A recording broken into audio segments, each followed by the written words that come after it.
Good afternoon सगळ्यांना. व्हिडिओची quality सर्वांनी वाढवून घ्या, कारण या प्रश्नपत्रिका आहेत. व्हिडिओची क्वालिटी वाढवून घ्या, व्हिडिओ चांगल्या पद्धतीने दिसेल. आपल्या व्हिडिओच्या कमेंट बॉक्समध्ये तुम्हाला ॲपची लिंक सुद्धा उपलब्ध होऊन जाईल आणि व्हॉट्सअप ग्रुपची लिंक सुद्धा उपलब्ध होऊन जाईल. तिथून तुम्ही ॲप डाउनलोड करून बॅच जॉईन करू शकतात आणि ग्रुप सुद्धा जॉईन करू शकतात. आता आपण वेळ न घेता पहिला प्रश्न आपण बघणार आहोत, म्हणजे 136 म्हणजे अध्यापन शास्त्रावरचा. आता प्रश्न काय म्हणतोय बघा, पुढीलपैकी कोणत्या कृतीतून द्वितीय भाषा उत्तम प्रकारे शिकता येते? बघा, म्हणजे पुढीलपैकी कोणत्या कृतीतून द्वितीय भाषा म्हणजे काय? दुसरी भाषा. जशी आपण एक मातृभाषा आपण ग्रहण केलेली असते. इथे तेच म्हटलंय का पुढीलपैकी कोणत्या कृतीतून द्वितीय भाषा उत्तम प्रकारे शिकता येईल? कशी येईल? उत्तम प्रकारे. आता तुम्हाला माहित आहे, जर आपल्याला कुठलीही भाषा ग्रहण करायची असेल तर काय महत्वाचं पहिले आपण बघू. त्या पहिलं म्हटलंय त्या भाषेच्या हा मूळ भाषक सोबत सतत संपर्क राहणे.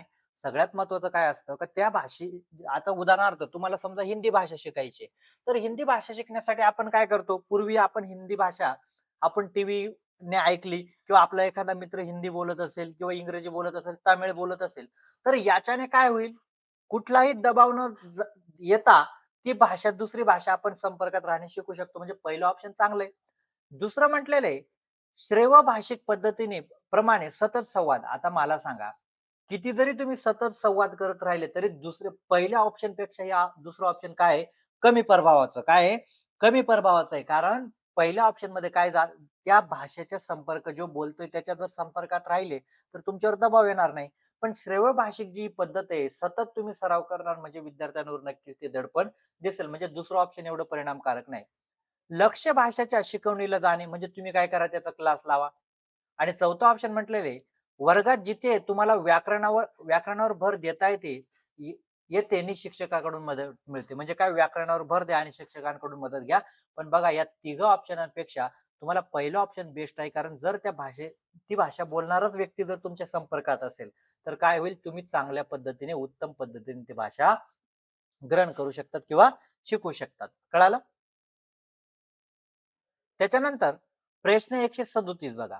प्रश्न 137, व्हिडिओची क्वालिटी वाढवून घ्या. मी सांगतोय कारण व्हिडिओची क्वालिटी वाढवल्यावर तुम्हाला अक्षर एकदम स्पष्ट दिसतील.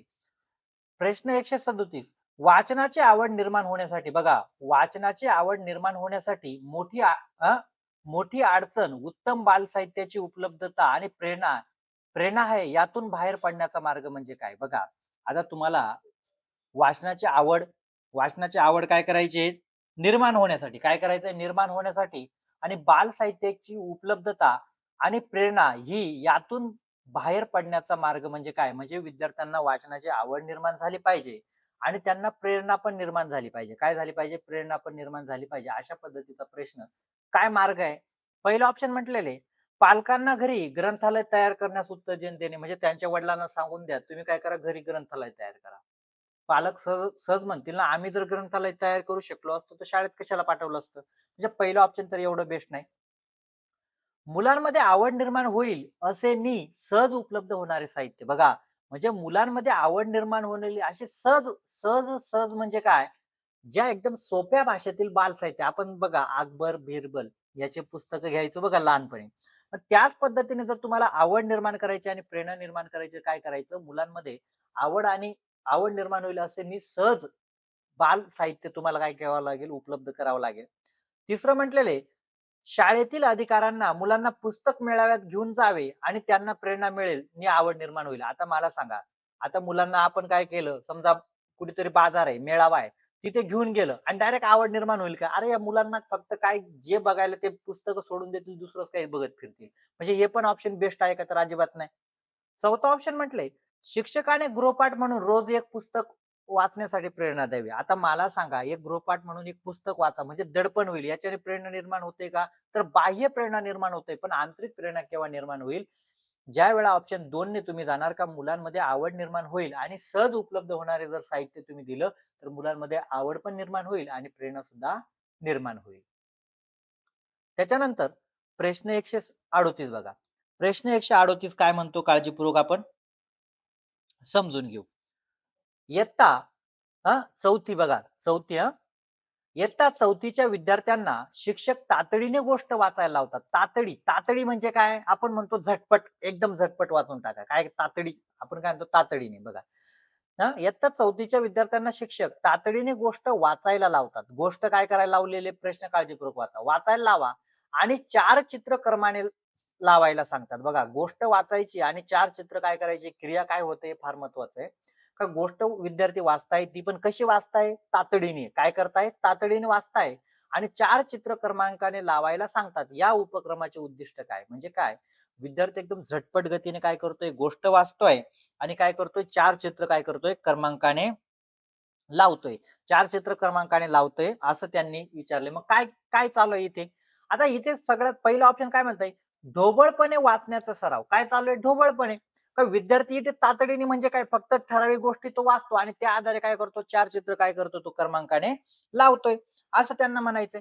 आणि चौथं काय म्हटलंय? विशिष्ट माहिती मिळवण्यासाठी वाचन सराव. तर नाही ना, इथे विशिष्ट वाचन कुठे करतो आपण? ज्यावेळेला तुम्हाला गहनपूर्वक वाचन करणार. पण इथं काय तातडी सांगितली. तातडी म्हणजे विशिष्ट माहिती मिळवण्यासाठी केली जाते का? ढोबळ मानाने. कथेतील नवीन आणि अवघड शब्दांची फेरपाहणी तर अजिबात नाही. तातडीने वाचणे म्हणजे काय? ढोबळ मानाने वाचणे. काय कारण ढोबळ मानाने आणि चित्रांची जुळवणूक अजिबात नाही. तर फक्त चित्राची जुळवणूकवर थांबत नाही. तर सगळ्यात महत्वाचं काय आहे? ढोबळ मानाने तुम्ही वाचा आणि 4 चित्र तुम्ही जोडा. अशा पद्धतीचं म्हणजे ढोबळ मानाने वाचण्याचा सराव करणे हा याच्या मागील उद्देश आहे. त्याच्यानंतर प्रश्न 137 बघा. प्रश्न 137 प्राथमिक पातळीवर वाचन कौशल्याचे मूल्यमापन करताना बघा, प्राथमिक पातळीवर वाचन कौशल्याचे मूल्यमापन करताना भाषा शिक्षकाने कोणत्या गोष्टीवर भर द्यावा? बघा, प्राथमिक स्तरावर वाचन कौशल्याचे मूल्यमापन करताना कशावर भर दिला पाहिजे? पहिलं म्हटलं विरामचिन्हाचा वापर अजिबात नाही. योग्य वेगाने वाचणं याच्यावर नाही. सगळ्यात बेस्ट काय असतं? समजून केलेलं वाचन म्हणजे जर विद्यार्थ्याला ते आकलनच होत नसेल, त्याने विरामचिन्ह वापरले किंवा वेगाने वाचलं किंवा बाराखडीतील अक्षर ओळखलं याला किंमत नाही जर त्याला समजत नसेल तर. म्हणजे ऑप्शन 3 हे सगळ्यात बेस्ट आहे. त्याच्यानंतर प्रश्न 140 बघा. एक चांगले संभाषण कौशल्य म्हणजे काय? बघा, एक चांगले संभाषण कौशल्य म्हणजे काय? कशाला तुम्ही चांगलं संभाषण कौशल्य म्हणतात? पहिलं म्हटलं विद्यार्थी जास्त ऐकतात. आता विद्यार्थी ऐकतात म्हणजे संभाषण झालं का? तर अजिबात नाही. पहिलं ऑप्शन बाहेर गेलं. विद्यार्थी जास्त बोलतात. काय म्हणताय? विद्यार्थी जास्त बोलतात. चांगलं संभाषण. दुसरं म्हटलंय बोलघेवड्या मुलांना अधिक सहभाग. म्हणजे ज्या मुलांना संधी देत नाही फक्त त्यांनाच तुम्ही संधी देताय. तर म्हणजे बोलघेवड्या म्हणजे काय? जास्त बोलणाऱ्या मुलांना तुम्ही संधी देताय. पण मग जो बोलत नाही त्याला काय होईल? म्हणजे हे पण बेस्ट आहे का? तर अजिबात नाही. आणि शिक्षकाने अधिक स्पष्टीकरण करणे तर अजिबात नाही. सगळ्यात महत्वाचं एक चांगले संभाषण म्हणजे काय? सर्व विद्यार्थी बोलतात किंवा विद्यार्थी जास्त बोलतात. प्राथमिक स्तरावर चांगलं संभाषण म्हणजे काय? विद्यार्थी जास्त बोलतात याला चांगलं संभाषण म्हटलं जातं. कळालं? त्याच्यानंतर प्रश्न 140 बघा. आधारभूत पातळी म्हणजे काय? मी तुम्हाला काल पण जो व्हिडिओ घेतलेला होता त्याच्यामुळे सांगितले होतं का आधारभूत म्हणजे फाउंडेशन बरोबर आहे का नाही? आधारभूत पातळीवर मूल्यमापनाचे तंत्र बघा, आधारभूत पातळीवर मूल्यमापनाचे तंत्र आणि प्रक्रिया या प्रकारे असावे की आता आधारभूत पातळीवर मूल्यमापनाचं तंत्र कसं असावं असं त्यांनी विचारले. तर कसं असावं? पहिलं म्हटलंय विद्यार्थ्यांच्या नैसर्गिक अनुभवाचा तो नैसर्गिक विस्तार ठरवावा. म्हणजे बघा, ज्या वेळा आधारभूत पातळी काय असते? का विद्यार्थी अजून शिक्षण घेतोय का? तर अजिबात नाही. तो आत्ताशी काय आलेला आहे तुमच्याकडे आलेला आहे. मग तुमच्याकडे आलेला आहे म्हणजे काय? त्याच्याकडे जे नैसर्गिक अनुभव असतील, जे अनुभव असतील त्याचा विस्तार ठरवावा. पहिलं ऑप्शन थोडं बेस्ट बोलताय. दुसरं म्हटलंय वर्गातील त्याच्या सादरीकरणातून त्यातून योग्य विवरण आणि मूल्यमापन होईल. आता मुलाला जर तुम्ही आधारभूत पातळी म्हणजे तो अजून वर्गात सादरीकरण करू शकतो का? तर अजिबात नाही. म्हणजे दुसरं ऑप्शन बाहेर झालं. सर्व विद्यार्थ्यांच्या प्रदर्शनाचे एकाच पद्धतीतून शिक्षकाने मूल्यमापन. आता बघा, तुम्हाला माहिती आहे एकाच पद्धतीने मूल्यमापन करणं हे निगेटिव्ह असतं. म्हणजे तिसरं ऑप्शन पण बाहेर झालं.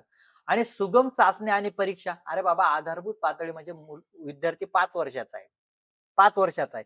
तो कुठून चाचणी देईल? तर अजिबात नाही. सगळ्यात बेस्ट काय असेल? विद्यार्थ्यांच्या शैक्षणिक अनुभवाचा तो नैसर्गिक विस्तार. म्हणजे ज्या पद्धतीने विद्यार्थी काही ग्रहण करून आला, त्याचा अनुभव घेऊन आला, त्याचा काय करा? विस्तार करा. त्या आधारे काय करा? तुम्ही मूल्यमापन तंत्र ठरवा. म्हणजे ऑप्शन 1 हे सगळ्यात बेस्ट आहे.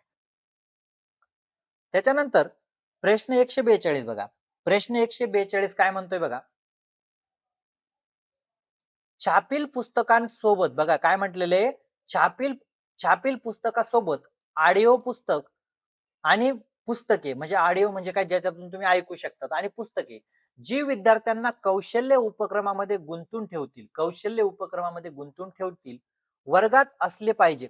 कारण बघा आता यांनी काय प्रश्न काय म्हणतोय का छापील पुस्तकांबरोबर जे ऑडिओ पुस्तक आहेत ते सुद्धा वर्गात पाहिजे. आता ते का पाहिजे असं त्यांनी विचारले का पाहिजे पहिलं ऑप्शन म्हटलेले यामुळे शिक्षकांना मूल्यमापनासाठी वेगवेगळी पुस्तके वापरण्याचे स्वातंत्र्य आता शिक्षकाचा संबंधच नाही ना शिक्षकांसाठी असतात का तर अजिबात नाही म्हणजे पहिलं ऑप्शन शिक्षक केंद्रीय बोलत आहे दुसरं ऑप्शन म्हटलंय यामुळे विविध विद्यार्थ्यांना जादा पुस्तके उपलब्ध होतात बघा यामुळे काय होतं दुसरं ऑप्शन काय म्हणतं विविध विद्यार्थ्यांना जादा पुस्तके उपलब्ध होतात आणि प्रश्न तिसरा काय म्हटलंय ही पुस्तके शिक्षकांना डोईजड ठरणार नाही म्हणजे शिक्षकांना अवघड जाणार नाही म्हणून तुम्ही ऑडिओ आणि पुस्तक पण ठेवा तर अजिबात नाही म्हणजे दुसरं पहिलं आणि दुसरं ऑप्शन शिक्षक केंद्रीय आहे आणि चौथं ऑप्शन म्हटलंय यामुळे वर्गात वैविध्यता येते आणि विद्यार्थ्यांना वैविध्यता आवडते आता सगळ्यात महत्वाचं विद्यार्थ्यांना फक्त वैविध्यता येते आणि वैविध्य म्हणजे विविधता आवडते यामुळे पुस्तक पाहिजे का तर अजिबात नाही सगळ्यात बेस्ट पर्याय काय असतो तर यामुळे विविध विद्यार्थ्यांना जादा पुस्तक उपलब्ध होतात जादा पुस्तक म्हणजे काय आता एखादा विद्यार्थी म्हणेल का मला ऑडिओ पुस्तक ऐकायचंय दुसरा म्हणेल मला ते वाचायचंय म्हणजे काय होईल जादा पुस्तकं पण उपलब्ध होतील आणि चौथ्या ऑप्शन जर तुम्ही बघितलं यामध्ये फक्त विविधता येणे तर अजिबात नाही फक्त विविधता येण्यासाठी तुम्ही पुस्तक ठेवू शकत नाही तर विद्यार्थ्यांना पण काय संधी मिळाल्या पाहिजे अशा पद्धतीने अशा पद्धतीने हे उत्तर आहे ऑप्शन 2 आहे आणि तुम्हाला एक सांगतो सीटीईटी अशी परीक्षा आहे ज्याने पेपर सेट केलेला असतो तुम्हाला हे सांगतो का त्याच्या मताचा थोडा तरी प्रभाव याच्यावर पडतो कारण अध्यापन शास्त्र आहे म्हणजे काय यामुळे विविध विद्यार्थ्यांना जादा पुस्तके उपलब्ध होतात हे त्याच्यामधील उत्तर आहे त्याच्यानंतर प्रश्न 143 बघा प्रश्न 143 काय म्हणतो काळजीपूर्वक समजून घ्या भाषा शिक्षण अशी प्रक्रिया आहे बघा भाषा शिक्षण आता शिक्षण आणि तुम्हाला भाषा शिक्षण आणि भाषा अर्जन हे मी तुम्हाला सांगितलं होतं भाषा शिक्षण ही अशी प्रक्रिया आहे जी जन्मापासून सुरू होते बघा भाषा शिक्षण अशी प्रक्रिया आहे जी जन्मापासून सुरू होते आणि जीवनभर सुरू असते तुम्ही या विधानाशी सहमत आहे किंवा नाही आता मला सांगा भाषा शिक्षण ही जन्मापासून सुरू होते का तर अजिबात नाही भाषा शिक्षण हे केव्हा चालू होतं ज्या वेळा आपण शाळेत जातो म्हणजे काय झालं हे विधान काय झालं चुकीचं आहे चुकीचं आहे एवढं तर आपल्याला कळालं पहिलं ऑप्शन म्हटलं या विधानाशी मी सहमत नाही बरोबर आहे विधानाशी काय मी सहमत नाही का सहमत नाहीये कारण भाषा शिक्षण काय असतं तुम्हाला माहितीये 6 वर्षानंतर म्हणजे ज्या वेळा मूल शाळेत जायला लागतं त्यावेळा भाषा शिक्षण चालू होतं म्हणजे या विधानाशी मी सहमत नाही पहिलं ऑप्शन बरोबर आहे विधानाशी अंशतः सहमत असहमत तर अजिबात नाही कारण हे चुकीचं ऑप्शन दिलेले कारण भाषा शिक्षण तुम्हाला माहितीये जन्मापासून सुरू होत नाही तर जन्मापासून भाषा अर्जन चालू होतं म्हणजे पहिला ऑप्शन बेस्ट आहे बाकीचे ऑप्शन तुम्हाला चुकीचे दिलेले आहेत त्याच्यानंतर प्रश्न 144 बघा प्रश्न 144 विद्यार्थी व्याकरण नियम आणि शब्दसंग्रह पाठ करतात बघा विद्यार्थी व्याकरणिक नियम आणि शब्दसंग्रह पाठ करतात आणि मातृभाषेत भरपूर काम करतात शिक्षकाने कोणत्या पद्धतीचा अवलंब भाषा वर्गात केलेला आहे बघा आता तुम्हाला माहित आहे का शिक्षक विद्यार्थी काय करतात व्याकरण नियम काय करतात पाठ करतात शब्दसंग्रह पाठ करत असतील हे तुम्हाला माहिती आहे आणि मातृभाषेमध्ये पण सराव करतात आपण बघितली होती व्याकरण अनुवाद पद्धती बघितली होती किंवा व्याकरण भाषांतर पद्धत यामध्ये काय केलं जातं मातृभाषा पण वापरली जाते आणि व्याकरणिक नियम पण समजवलं जातं म्हणजे व्याकरण भाषांतर पद्धती हे काय याचं उत्तर आहे थेट पद्धती अजिबात नाही संज्ञानात्मक पद्धतीमध्ये आपण वास्तविक बोललं जातं म्हणजे व्याकरण भाषांतर जी पद्धत आहे याचा शिक्षक काय केलं जात आहे अवलंब केला जात आहे त्याच्यानंतर प्रश्न 145 बघा प्रश्न 145 विद्यार्थ्यांच्या ज्ञानात्मक विकास आणि भाषा बघा विद्यार्थ्यांचा ज्ञानात्मक विकास आणि भाषा या संदर्भात आलेला प्रश्न आहे विद्यार्थ्यांचा ज्ञानात्मक विकास म्हणजे काय आपण विचार ज्ञानात्मक म्हणजे काय विचार आणि भाषा यांचा कसा आहे आता पहिलं काय म्हटलंय म्हणजे प्रत्येक माणूस भाषा आत्मसात करण्याच्या कौशल्यासह जन्माला येतो आता ज्ञानात्मक कौशल्य काय म्हणतो या ज्ञानात्मक आणि भाषा या कौशल्याला काय म्हणतो का असं म्हणतोय का विद्यार्थी भाषा अर्जन जे कौशल्य आहे बघा आत्मसात करण्याचा जन्माला येतो याला ज्ञानात्मक आणि भाषा असं म्हणतो का आपण तर अजिबात तशा पद्धती हे नॉन चॉमस्की नुसार पहिलं ऑप्शन बरोबर आहे चॉमस्की काय म्हणतो बरोबर आहे का नाही आपल्याला बाकी ऑप्शन पण बघावे लागेल विकासाचा काही संबंध नाही, हे तर तुम्हाला निगेटिव्ह दिलेले. यांचा संस्कृती आणि समाजाशी जवळचा संबंध आहे, ज्यात विद्यार्थी असतो. बघा, ज्ञानात्मक विकास आणि भाषा काय म्हणतो का संस्कृती आणि भाषा, ज्ञानात्मक विकास काय म्हणतो संस्कृती आणि भाषा समाजाशी जवळचा संबंध आहे, ज्यात विद्यार्थी असतो. ज्ञानात्मक विकास आणि भाषा काय म्हणते का विद्यार्थी संस्कृती असेल, बरोबर आहे का नाही, याच्यामध्ये काय असेल जवळचा संबंध असतो. तिसरं ऑप्शन थोडं बेस्ट आहे. आणि चौथा ऑप्शन म्हटलंय याच लेगेज लेगेज सिस्टीम रिफाईन्स आणि अनुकरण अजिबात नाही. ज्ञानात्मक आणि भाषा काय म्हणते का यामध्ये संस्कृती आणि समाजाचा फार जवळचा संबंध असतो. असं तुम्हाला हे उत्तर ऑप्शन 3 हे सगळ्यात बेस्ट आहे. त्याच्यानंतर प्रश्न 146 बघा, प्रश्न 146 समग्र भाषा मी तुम्हाला टॉपिक घेतलाय. समग्र भाषा पद्धती म्हणजे डॅश डॅश असते. आता समग्र भाषा पद्धती काय असते? कौशल्य आधारित असते का? तर अजिबात नाही. ध्वनींचे मिश्रण असते का? तर अजिबात नाही. प्रारंभिक आणि ध्वनीचा अनुमान असतो का? तर काय असते? अर्थ आधारित असते. काय असते? अर्थ आधारित. समग्र भाषा म्हणजे काय? विद्यार्थ्याला नेमकं काय म्हणायचं आहे? म्हणजे फक्त अर्थ त्याच्यामध्ये लक्षात घेतला जातो. जरी तो चुका करत असेल, त्या चुकांकडे लक्ष न देता त्याचा अर्थ नेमका काय होतो, या गोष्टींकडे काय दिलं जातंय? लक्ष दिलं जातंय. काय झालं? लक्ष दिलं जात आहे. म्हणजे काय झालं? अर्थ आधारित ही भाषा समग्र भाषा पद्धत आहे. त्याच्यानंतर 147 बघा. 147 काय म्हणतोय? जर मुले 2 भाषा आपल्या सभोवतालातून ऐकतात बघा. जर दोन जर मुले दोन भाषा आपल्या सभोवतालतून ऐकतात, तर या दोन भाषांचा संपर्क म्हणजे काय? मुलं तुमच्या आजूबाजू सभोवताल म्हणजे काय? आजूबाजूच्या परिसरातील दोन भाषा ऐकतात आणि या दोन भाषेचा संपर्क. आता या दोन भाषेचा संपर्क काय म्हटलं? पहिलं म्हटलेलं मुलांना मदतरूप ठरेल. पहिला ऑप्शन काय मुलांना मदतरूप ठरेल. दुसरं म्हटलं काही फरक पडणार नाही. कसं काय फरक पडेल ना? दोन भाषा त्यांना अवगत होतील. तिसरं म्हटलं त्यांच्या आकलनात संदिग्धता निर्माण होईल. तर अजिबात नाही संदिग्धता निर्माण होत नाही. आता बघा आम्ही अहिराणी बोलतो, मराठी बोलतो. बरोबर आहे का नाही? म्हणजे काय होतं? संदिग्धता नाही मदतरूप ठरते आणि मुलांकडे प्रतिकूल अजिबात नाही. काय होईल? मुलांना मदतरूप ठरेल. त्याच्यानंतर प्रश्न 148 बघा. प्रश्न 148 काय म्हणतोय बघा. मुलांनी पाठ्यसामग्री बघा, मुलांनी पाठ्यसामग्री काळजीपूर्वक आणि लक्ष लक्ष देऊन वाचावी. हे वाचनाचे बघा, मुलांनी काय केलं पाहिजे? पाठ्यक्रमी जे काळजीपूर्वक काय म्हटले? काळजीपूर्वक आणि लक्ष देऊन वाचावी. हे वाचन उपक्रमाचे उद्दिष्ट आहे. हे म्हणजे बघा, आता कोणत्या वाचन कर्माचे उद्दिष्ट आहे? आता तुम्हाला माहिती आहे काय आहे? गहन वाचनाचं हे उद्दिष्ट असतं. तर गहन वाचनामध्ये काय केलं जातं? काळजीपूर्वक आणि लक्षपूर्वक वाचावं हा उद्देश असतो. त्याच्यानंतर प्रश्न 149 बघा. प्रश्न 149 विद्यार्थी याच्यामध्ये गडबडी करू शकतात, पण प्रश्न समजून घ्या. पाठाच्या सुरुवातीला बघा काय म्हटलंय? पाठाच्या सुरुवातीला शिक्षक वर्गातील मुलांना गटात विभागतात. बघा पाठाच्या सुरुवातीला शिक्षक वर्गात विभागतात. त्याने वर्तमानपत्रात वाचलेल्या एका मनोरंजक बातमीवर चर्चा करण्यास सांगतात. या प्रकारचे उपक्रम म्हणजे काय? म्हणजे शिक्षकाने काय केलं? त्यांना विभागलं. काय केलं? विभागलं आणि एक त्यांनी वाचलेली जी बातमी आहे, काय त्याने वर्तमानात पत्रात जी बातमी वाचलेली ना, त्याच्यावर चर्चा करण्यास सांगतात. या प्रकारचे संभाषण म्हणजे काय? म्हणजे आता शिक्षकाने काय केलं? तर त्या मुलांनी जी बातमी वाचलेली आहे, त्यांना काय केलं फक्त पाठाच्या सुरुवातीला शिक्षक वर्गात मुलांना गटात विभागले. गटात म्हणजे काय? गट तयार करून दिले. काय केले? आणि तुम्ही जे वर्तमानपत्रामध्ये जी बातमी वाचलेली तिच्यावर काय करा? चर्चा करायला लावली. आता बघा, आता विद्यार्थी इथे गोंधळ करतात. कसा गोंधळ करतात? आता मला सांगा, नियंत्रित मौखिक सराव काय म्हणतो? का ज्या नियंत्रित मौखिक सरावमध्ये एक शब्द वापरायचा म्हणजे उदाहरणार्थ मी शकतो. शकतो शब्द वापरा आणि 5 वाक्य बनवा. नियंत्रित मौखिक सराव पण इथे तसं चालू नाही. निर्देशित मौखिक सरावामध्ये काय होतं का शिक्षक तुम्हाला काहीतरी पॉइंट देतात. शिक्षक तुम्हाला काहीतरी पॉइंट देतात आणि त्या पॉइंटच्या आधारे तुम्हाला बोलायचं. पण इथे ते पॉइंट नाही दिले. तुम्ही वाचलेली बातमी ना त्यावर तुम्ही बोला. मग आता काय आहे का? त्याने जी बातमी वाचली असेल त्या पद्धतीने तो बोलेल. म्हणजे इथे काय झालंय? मौखिक ओघ सराव चालू आहे. काय चालू आहे? मौखिक ओघ सराव चालू आहे. सक्रिय श्रवण तर अजिबात नाही. मौखिक ओघ सराव काय चालू आहे? इथे चालू आहे. त्याच्यानंतर प्रश्न शेवटचा. व्हिडिओ सगळ्यांनी लाईक करा. काय करा? व्हिडिओ सर्वांनी लाईक करा आणि जास्तीत जास्त विद्यार्थ्यांपर्यंत शेअर करा. व्हिडिओ सर्वांनी लाईक करा. शिक्षकाने दिलेला नमुना बघा. शिक्षकाने दिलेला नमुना वाक्यांचा पुन्हा सराव बघा. शिक्षकाने दिलेला नमुना वाक्यांचा पुन्हा सराव करून विद्यार्थ्यांना भाषेचा आकृतिबंध पाठ करतात. बघा भाषेचा आकृतिबंध पाठ करणे. पाठ करतात आणि ते ठराविक वाक्य पाठ करतात. ते ठराविक वाक्य पाठ करतात आणि जेव्हा त्या सराव करतात त्या शिक्षकाकडून सकारात्मक प्रबलन प्रबलन मिळते.